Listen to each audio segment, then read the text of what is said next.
ito ay rated SPG. Striktong patnubay at gabay ng magulang ang kailangan. Maaaring may masiselang tema, lengguwahe, karahasan, sexual, horror o droga na hindi angkop sa mga bata. Sa araw ng paglilitis ni Tanggol ay siya namang araw din ng kasal ni Mokang, kaya naman talagang labis-labis ang sakit na nararamdaman ni Tanggol ng araw na iyon dahil nagawa niyang pagnakawan si Naroy para lamang matulungan ang babaeng kanyang pinakamamahal at si Mokang ang dahilan kung bakit nagawa ni Tanggol at ng kanyang mga tropa ang pagnakawan si Naroy. Pero mas pinili ni Mokang na pakasalan si Ramon, kaya ganun na lang ang sama ng loob ni Tanggol kay Mokang. Samantala, siguradong pagsisisihan ni Mokang ang ginawa nitong pagpapakasal kay Ramon, lalo na pag nalaman nito na tama si Tanggol na isa itong sindikato at ito ang tunay na ama ni Tanggol. Sa kabilang banda, sa paglipat nila Tanggol sa Bilibid ay dito magkakaroon sila ng mga bagong kaaway at meron din mga bagong kaibigan.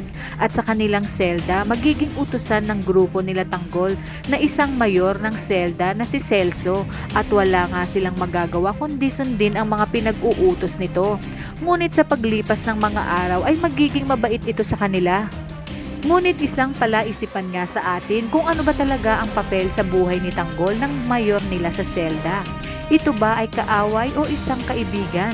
At ano ang koneksyon nito sa buhay ni Tanggol? Posible kaya itong kapatid ni Tinding o ito ang ama ng kanyang nanay Tess na asawa ni Tinding?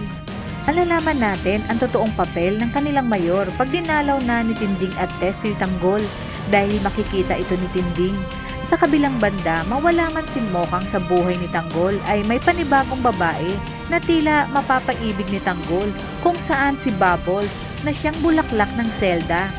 Siya na rin kaya ang makakatulong upang tuluyang makatakas si Tanggol o isa rin siya sa mga tao ni Olga na gustong magpahirap kay Tanggol?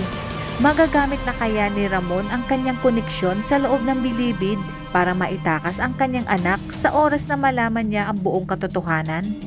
Kaya kung bago ka pa lang sa aking channel ay mag-subscribe ka na at i-click mo na rin ang bell icon para updated ka sa pinakahuling kaganapan sa paborito mong teleserye, ang FPJ's Batang Quiapo. Hanggang sa muli, salamat!